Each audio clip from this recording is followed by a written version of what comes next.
appel est ouverte. Veuillez vous asseoir.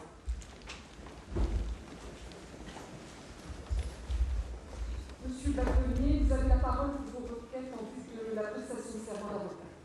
Madame le Premier Président, Mesdames, Messieurs, j'ai l'honneur de présenter à la Cour la promotion 2011 de nos jeunes diplômés du certificat d'aptitude à la profession d'avocat et je vous prie de bien vouloir recevoir leur serment.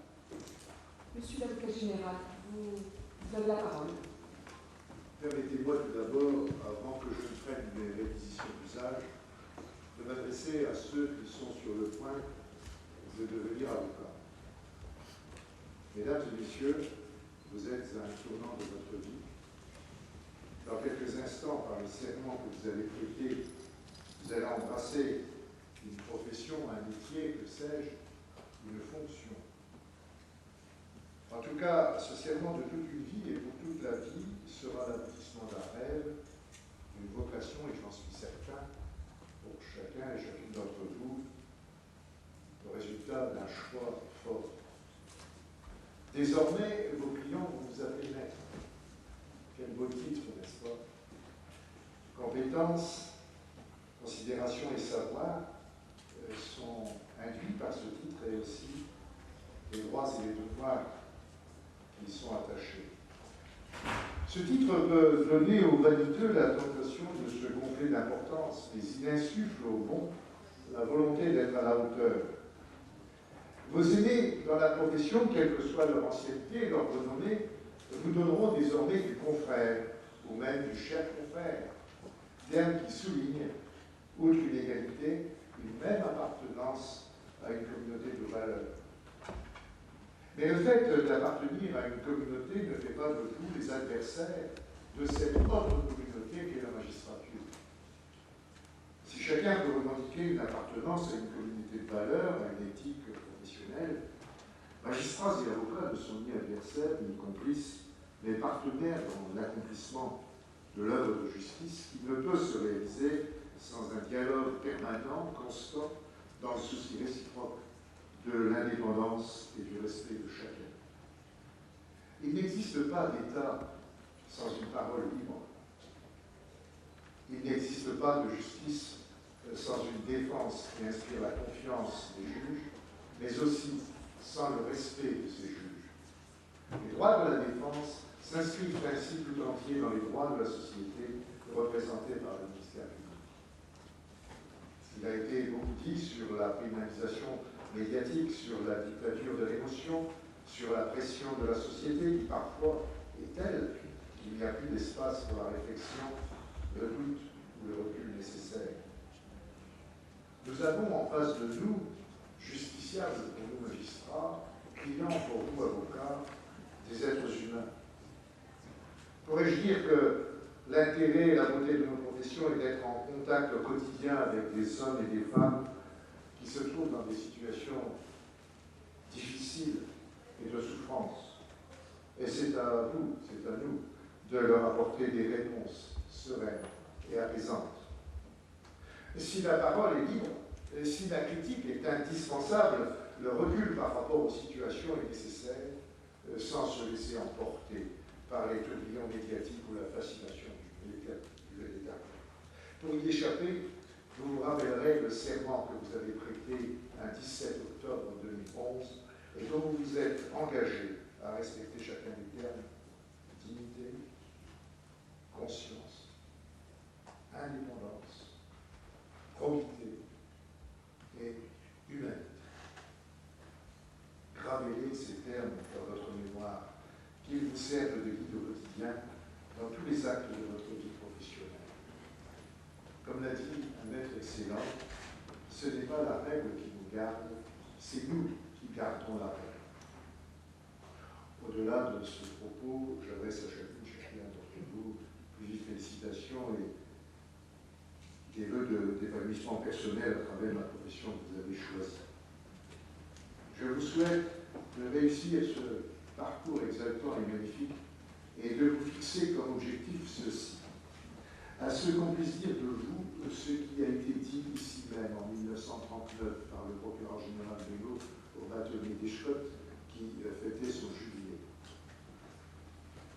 Vous retournez tournant vers les générations qui vous suivent, vous êtes fondé à leur dire « Les 50 années d'existence professionnelle que je viens de vivre parmi vous, je vous les livre.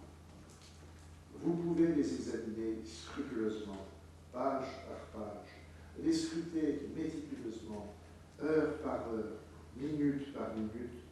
Vous n'y découvrirez ni faiblesse, ni défaillance. » J'ai l'honneur de requérir qui préside la Cour recevoir la prestation de serment des avocats ici présents, me donner acte de mes réquisitions et dire que du tout il sera dressé procès-verbal pour être versé au rang des minutes de la Cour. Mesdames et Messieurs, la Cour se réjouit de recueillir aujourd'hui votre prestation de serment, ultime étape avant que vous soyez pleinement en capacité de solliciter votre inscription au barreau et d'exercer enfin la profession que vous avez choisie et qui, marquée par de nombreux changements, va exiger de vous compétence, rigueur et flexibilité. En effet, si l'évolution du métier d'avocat est particulièrement sensible en matière de procédure pénale, elle l'est aussi dans bien d'autres domaines. Je me permettrai de citer quelques exemples qui m'apparaissent significatifs de l'adaptation de la profession aux mutations de la société. Tout d'abord, l'acte d'avocat. La loi donne désormais une valeur juridique spécifique aux actes contresignés par l'avocat.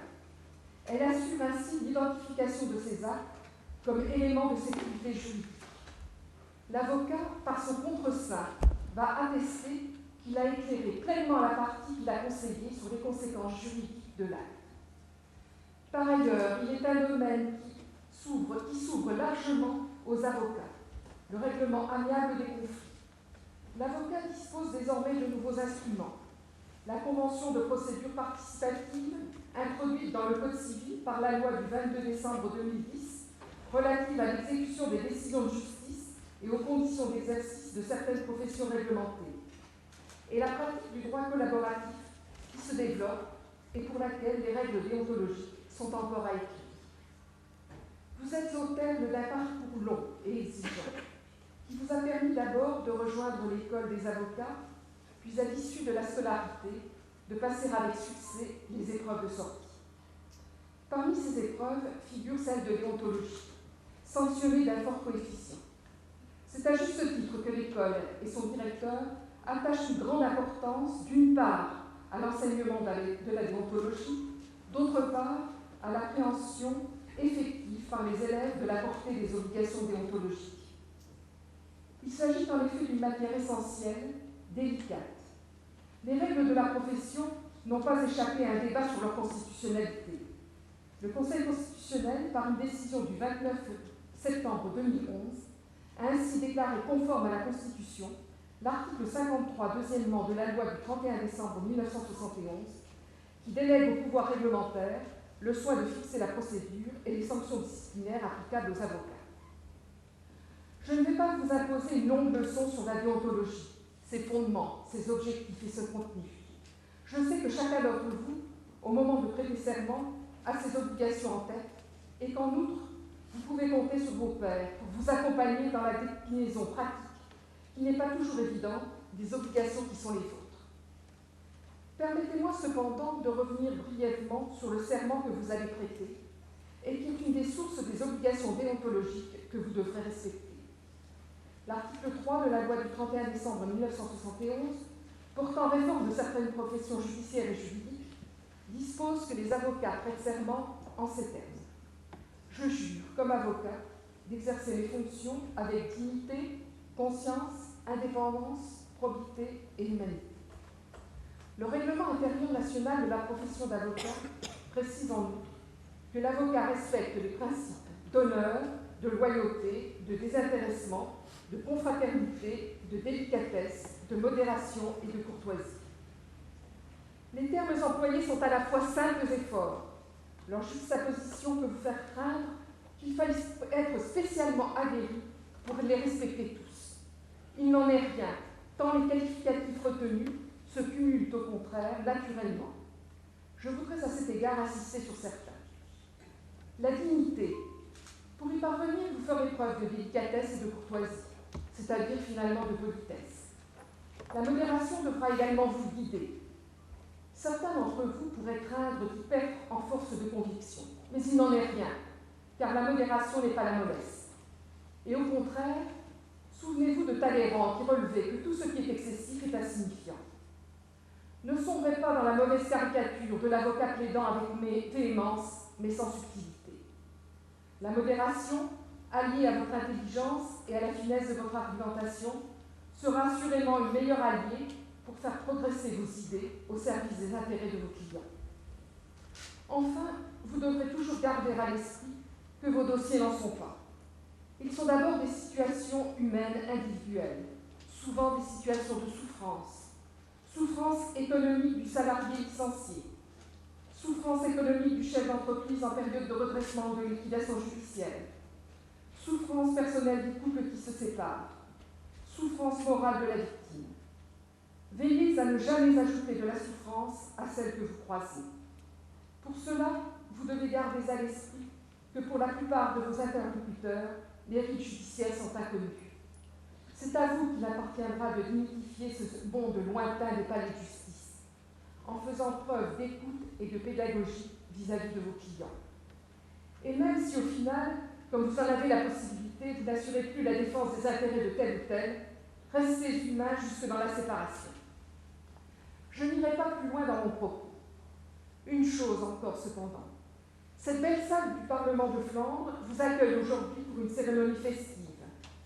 Je forme le vœu que vous n'ayez jamais à vous y présenter devant les chambres réunies de la Cour, qui, comme vous le savez, statuent sur les recours formés contre les décisions rendues par le Conseil de discipline.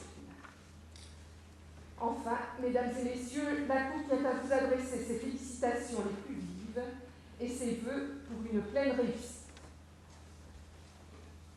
La Cour, faisant droit aux réquisitions de Monsieur le procureur général, déclare qu'il va être procédé à la réception du serment de mesdames, mesdemoiselles et messieurs les avocats, prévu par l'article 3 de la loi du 31 décembre 1971, modifié par la loi du 31 décembre 1990. Alors voici la formule du serment. Je jure comme avocat d'exercer les fonctions avec dignité, conscience, indépendance, probité et humanité. Alors, à l'appel de votre nom par M. le greffier en chef, vous voudrez bien vous lever et lever la main droite en disant « Je jure ». Et c'est devant la Cour que vous prêtez serment et non devant la caméra. Bien, M. le greffier en chef.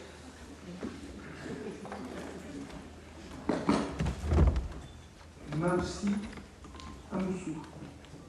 Je le jure. Audrey Bartholomeus. Je le jure. Cyril Hummel. Je le jure. Julien Sados. Je le jure. Julie Bouvet. Je le jure. Aziza. Je le jure. La Cour donne acte à M. le procureur général de ces réquisitions, donne acte du serment prêté par mesdames, mesdemoiselles et messieurs les avocats, ordonne que du tout il sera adressé procès-verbal. Monsieur le procureur général, avez-vous d'autres réquisitions à prendre? Je n'ai pas d'autres réquisitions. L'audience solennelle est levée.